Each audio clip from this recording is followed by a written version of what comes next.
России сектор они давать не хотят. Тогда я предупредил.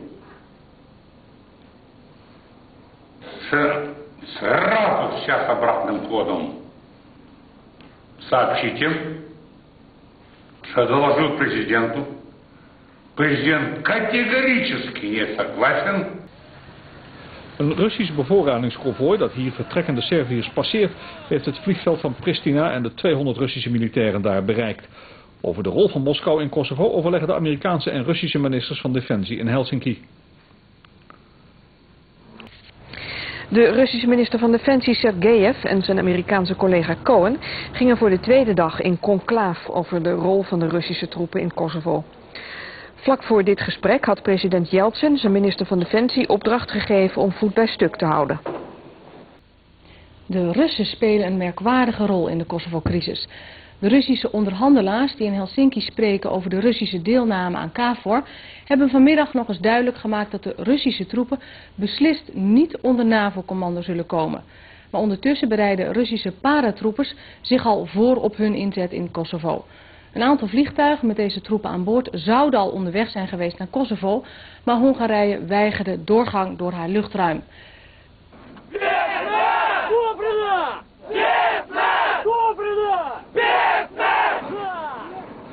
De manschappen van de 106e divisie maken zich al weken op voor vertrek naar Kosovo.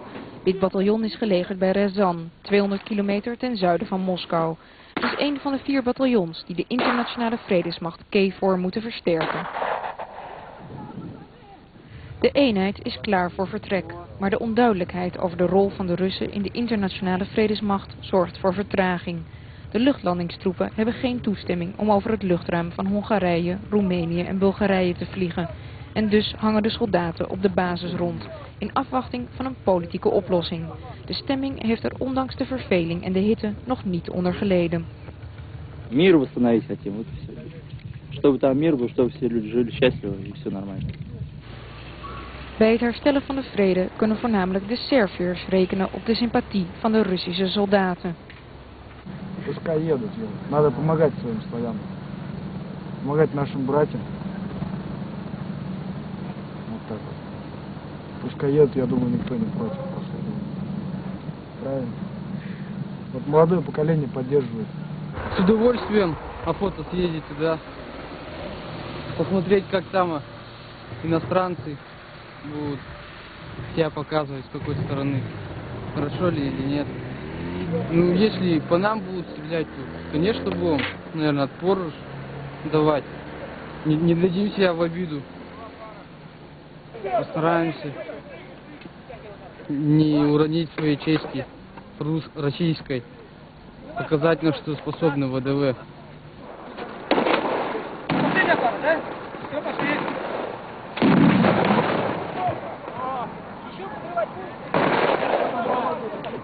In het vaandel van de 106e divisie staat de leus: geen bevel is onuitvoerbaar.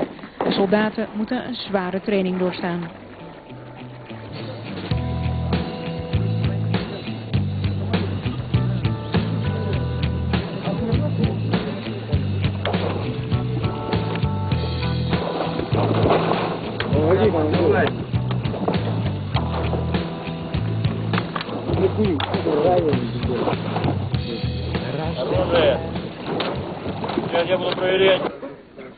Bij sommige onderdelen van de oefening gaat het er zelfs erg hard aan toe.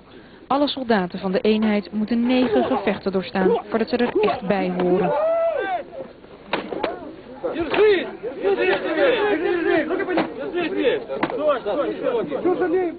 Наших ребят отправляют в Kosovo. Мне кажется, это опять зря потраченные жизни, как предыдущих воинов в Афганистане, в Чечне. Конечно, это справедливо помогать нашим родичам. Они все-таки наши братья по происхождению. Но мне кажется, мы не должны посылать туда своих солдат, потому что это наши люди, наши парни, которые могут там умереть и не вернуться. Ну вот сейчас я собираюсь в данный момент к своей девушке съездить, попрощаться с ней, потому что не сегодня-завтра меня могут забрать уже. Так что вот охота в последнее время побыть со своей любимой девушкой. De militaire deelname aan de vredesmacht kost de Russen ten minste 100 miljoen gulden op jaarbasis. Het geld heeft Rusland niet, maar wel een eergevoel dat koste wat het kost moet worden verdedigd.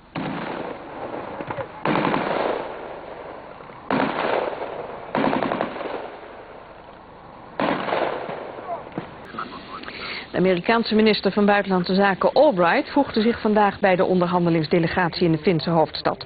Ze herhaalde dat de NAVO weigert om Rusland een eigen sector te geven. We are in the midst of discussing all this. We have made quite clear that there would not be a separate Russian sector, and we are working on ways to integrate the Russians into the whole process. But we're in the middle of it, and I'm not going to comment anymore. Haar Russische collega Ivanov ging ervan uit dat er toch een oplossing gevonden zou worden. Продолжать эти переговоры сегодня. И надеемся, что если будет политическая воля проявлена с обеих сторон, то договоренности вполне реальны. Maar nu er geen akkoord is, blijft het vliegveld van Pristina voorlopig het enige terrein in Kosovo waar de Russen wel de dienst uitmaken. De onderhandelingen tussen de Amerikanen en de Russen zijn vastgelopen of geschorst. Daarover praten we met correspondent Peter Damkour in Moskou. Peter, de Russen zijn weggelopen. Hoe moeten we dat zien? Is het een spelletje bluffpoker? Nou, de Russische delegatie zit nu op de Russische ambassade in Helsinki in afwachting van orders van Moskou. Eén ding is duidelijk, Yeltsin is op oorlogspad. Waar gaat het om? Eigenlijk om gezichtsverlies voor Yeltsin zelf. Hij moet het komend weekende naar de G8 topontmoeting in Keulen. De topontmoeting van wereldleiders. En hij wil daar die wereldleiders recht in de ogen kunnen kijken en gelijk zijn. En dat kan volgens Yeltsin alleen maar als hij ze gelijk kan halen in Kosovo. Daarom toen gisteravond de berichten kwamen uit Helsinki dat alles eigenlijk wel een beetje vlotjes verliep. En dat de delegatie over alle punten min of meer overeenstemming had bereikt. En Sergeyev vanmorgen daarover Yeltsin informeerde in Moskou, is Yeltsin in woede ontstoken, want het bleek dat Rusland op alle punten bijna had toegegeven. En Yeltsin heeft zijn maarschalk Sergeyev opdracht gegeven terug te gaan naar de onderhandelingstafel en zijn poot stijf te houden, in elk geval op het punt van de eigen sector voor Rusland. Ja, dat is misschien makkelijk gezegd, moet zijn poot stijf houden, maar is Rusland wel in staat om een eigen sector af te dwingen? Nou, op het eerste gezicht zou je zeggen van niet. Maar er zitten daar tenslotte die 200 man op dat vliegveld van Pristina. Die kunnen die hele vredesoperatie ernstig frustreren. Er is nog een andere mogelijkheid waar Yeltsin al een paar keer op gehind heeft. Namelijk op een rechtstreeks overeenkomst sluiten met Milosevic, met Belgrado. Want de VN-resolutie sluit dat niet uit. Dus dat er een overeenkomst komt tussen Belgrado en Moskou voor het sturen van troepen naar Kosovo. Dat levert natuurlijk uitermate grote moeilijkheden en frustraties zal dat opleveren. Bovendien, wat Yeltsin ook nog kan doen is bijvoorbeeld de G8 boycotten straks in Keulen. En dat levert ook weer extra spanningen op voor een gebied waar de spanningen toch al zo hoog zijn. Ja. Ja, het is wel zo dat zowel de Amerikanen als het UCK grote twijfels hebben over de betrouwbaarheid van de Russen als vredebewaarders. Is dat terecht? Ja, ik denk het wel. Als je hier nagaat het begin van de oorlog, hoe de Russen zich hebben opgesteld, pro-Milosevic zou je bijna zeggen.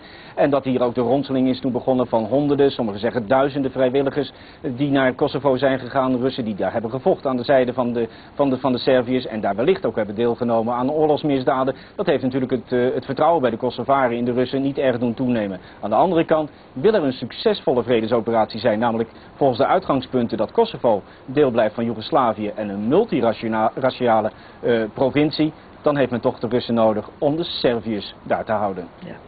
Dankjewel, Peter Damkour.